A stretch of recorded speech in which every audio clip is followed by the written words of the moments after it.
to you at 12 to 8. Well, local government New South Wales has declared a statewide roads emergency as New South Wales mayors and councillors joined their interstate colleagues at the National Local Roads and Transport Congress in Hobart.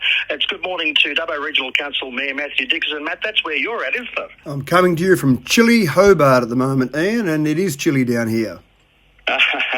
So what does this declaration call for, man? Really, it's just saying that the situation we're in at the moment is not a normal situation. It really is an emergency situation. One of the things that's comforting to myself and some fellow councillors that are down here at the moment is that we know about the problems with the roads in Dubbo, and we're doing everything we can to fix those, but it's difficult to do repairs on roads when everything under the road is still wet and rain keeps falling and the subsoil moisture is so high. But what we find when we come to a congress like this, which is focused specifically on roads, is that every other council across definitely the eastern seaboard and some other councils across the rest of the nation are all experiencing similar or worse or slightly better problems, but they're all experiencing road problems. There's no doubt about it that this is a major problem. So the New South Wales councils in particular that are down here at the moment got together with the President, Daria Turley from Broken Hill, and we said that this is definitely an emergency. This is an emergency that needs definite an acceleration of funding, a significant increase in the funding, a boost to the road, grant funding that we've got, an increase in that funding now. Sam Farraway, the Minister for Regional Roads and Transport, was in Dubbo last week, and he did commit last week to an additional $50 million for regional councils, for 95 councils. So we welcome that. That's the sort of thing that we need. That gives maybe about $500,000 to each council. But to give you an idea, to put that in perspective, we're spending $28 million in our road budget this financial year. Before these latest series of rain events, we had a $40 million backlog. So the $500,000 is absolutely welcome. But I suppose what LGNSW is saying is, that's great, thank you very much, but we need a lot more. As you're saying there, New South Wales communities are facing an unprecedented disaster here, and it requires an unprecedented response. As you say, an acceleration, significant increase to the Fixing Local Roads, Fixing Country Bridges program, a boost to road block grant funding, also new funding there. So I think they've covered all bases.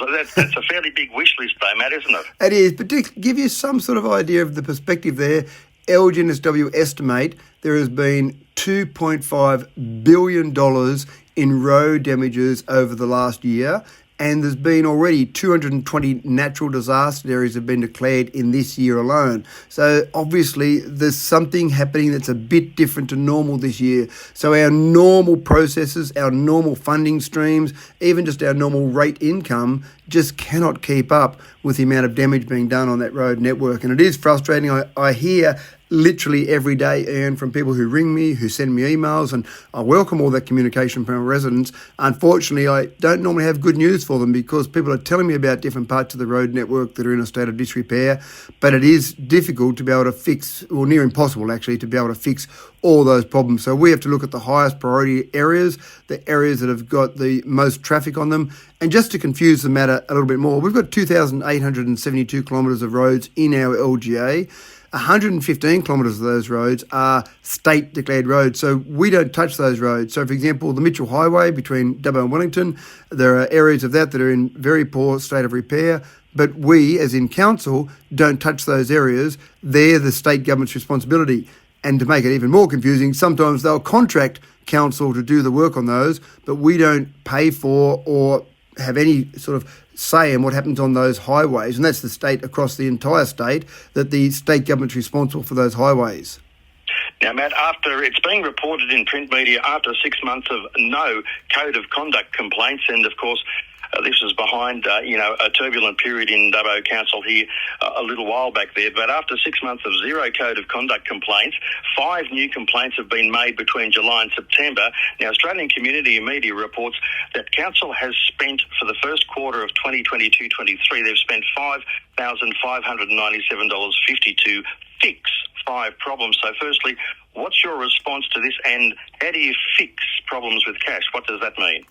This is actually an interesting one, Ian. There's a lot of discussion from both sides of politics at the state level about the code of conduct process because it's far from perfect at the moment. So the state government requires us within 3 months of the end of September each year to do an annual report on what's happened in the last year. And even that end of September timeframe is an interesting one. I'm not sure why it doesn't go with financial years, but ignore that for the moment. Councillors in this group of council are keen to see those reports come through on a more regular basis. So rather than have it once a year within 3 months of the end of September, which is what the state requires, this council has said that we want to see reports every 3 months to give the community more information about that. So we had reports in April this year where there were 0 code of conduct complaints, and July this year, 0 code of conduct complaints. And now this report, the one reporting from the September 12-month period, is the report required by the state government, but also gives a 3-month period for this particular council. Now remember that these reports only show that any complaint was made. It could be a frivolous complaint, could be an irrelevant complaint, but we have to report just the sheer number of complaints that have been received. So in this particular quarter, the last 3 months, we've seen 5 code of conduct complaints that have been received. Now I'm not privy to those. I can't ask about those. I'm not told about those as mayor.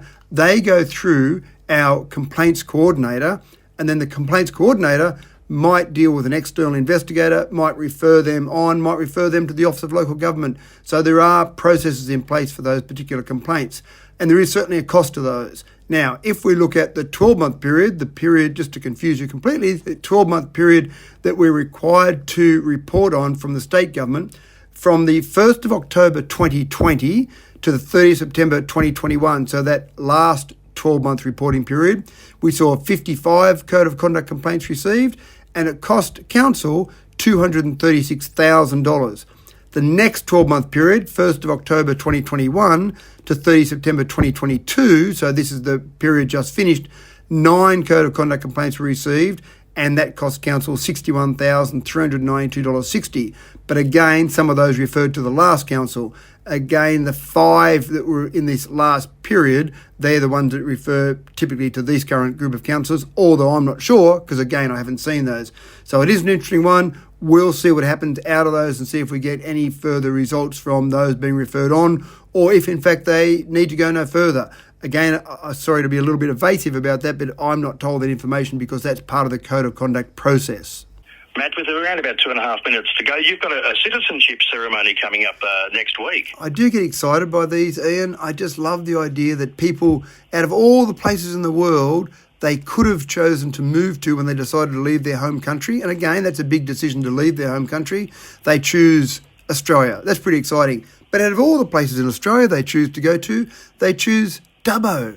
And I think that's really exciting. So we'll have over 30 new citizens next Tuesday, the citizenship ceremony, and they are exciting things. We have councillors come along, we have a ceremony that goes with it, we have all these family and friends of these people being made citizens, and they're open to the public. So if you're doing nothing at 11 o'clock next Tuesday, come along to the theatre, the DRTCC, and see these people made citizens. And there's tears involved, and there's people very excited. There's kids sometimes involved in them. It is a really exciting process.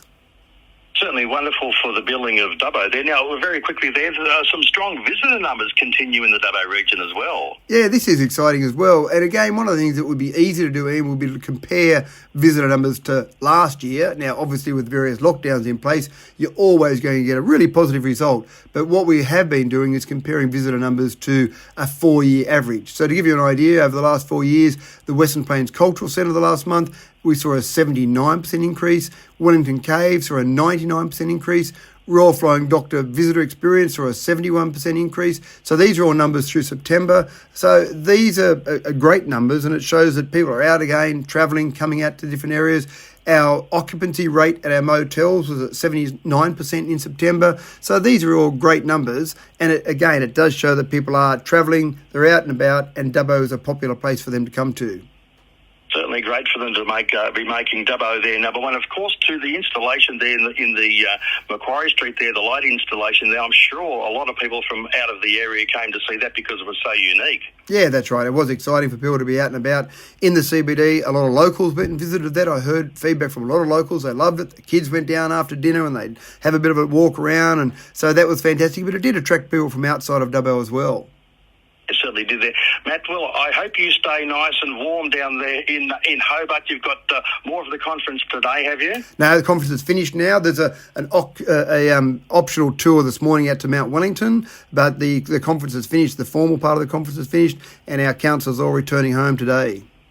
Good on you, Matt. Well, thank you very much for your time, as always, for our regular catch-up there. That is Matthew Dickerson, Mayor of Dubbo Regional Council. It's coming up to 2 minutes to 8.